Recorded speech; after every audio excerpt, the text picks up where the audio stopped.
Hi రేషు. Hi mummy.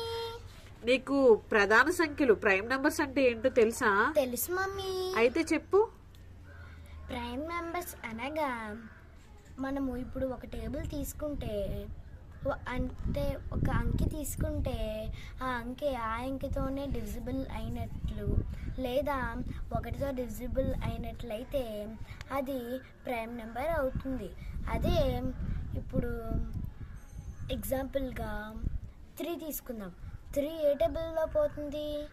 1 టేబుల్లో పోతుంది మరియు 3 టేబుల్లోనే పోతుంది. కాబట్టి అది ప్రైమ్ నెంబర్.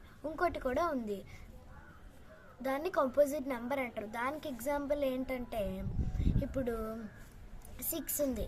6 అంటే 1 టేబుల్లో పోతుంది, 6 టేబుల్లో పోతుంది, 2 టేబుల్లో పోతుంది, 3 టేబుల్లో కూడా పోతుంది.